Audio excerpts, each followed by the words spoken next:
আপনারা March two ঢাকায় অংশগ্রহণ করতে যারা ঢাকায় এসেছেন এবং ঢাকায় যারা আন্দোলনকারী বিভিন্ন জায়গায় আছেন, আপনাদের প্রতি বৈষম্য বিরোধী ছাত্র আন্দোলনের পক্ষ থেকে আমি আসিফ মাহমুদ, সমন্বয়ক বৈষম্য বিরোধী ছাত্র আন্দোলন, নির্দেশনা দিচ্ছি আপনারা সবাই শাহবাগে আসুন, শাহবাগে জড়ো হন। আমরা শঙ্কা করছি যে বাংলাদেশে গণতান্ত্রিক ব্যবস্থার উৎখাত করে মার্শাল ল জারি হতে পারে, অর্থাৎ সামরিক শাসন জারি হতে পারে।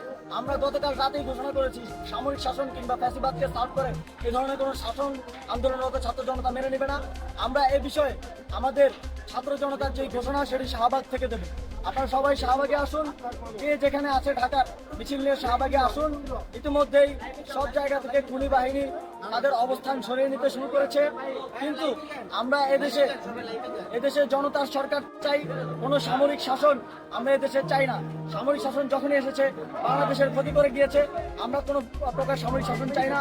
এবং আমরা জানি আমাদের যে সামরিক ব্যবস্থা আছে, যে সেনাপ্রধান আছেন তিনি শেখ হাসিনার আত্মীয় হন। এই আত্মীয়তার সম্পর্কের মধ্যে যে কোনো ধরনের ক্ষমতা হস্তান্তর হলে সেক্ষেত্রে তা ফ্যাসিবাদকে সাফ করবে বলে আমরা মনে করি। যেই জীবনগুলো আমাদের শহীদ ভাইয়েরা দিয়েছেন সেই জীবনগুলো ব্যর্থ হবে যদি এই ফ্যাসিবাদের সরকার বা ফ্যাসিবাদী ব্যবস্থার বিলোপ না ঘটে। আমরা এই ফ্যাসিবাদী ব্যবস্থার বিলোপ চাই, শুধু ব্যক্তি হাসিনার পতন সেটা সম্ভব না। আমরা হাসিনার মতো কিংবা হাসিনাকে সার্ভ করে এমন কাউকেই এদেশের শাসনভারে ক্ষমতায় চাই না। আমরা জনতার সরকার চাই। আমরা আমাদের অফিসিয়াল ঘোষণা শাহবাগ থেকে দিব। আপনারা সবাই শাহবাগে এসে জড়ো হন।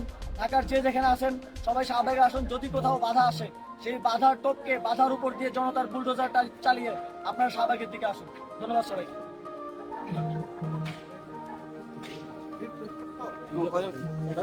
গুলি করতেছে, এটা একটু আপডেট দিয়ে সবাই জানাবেন।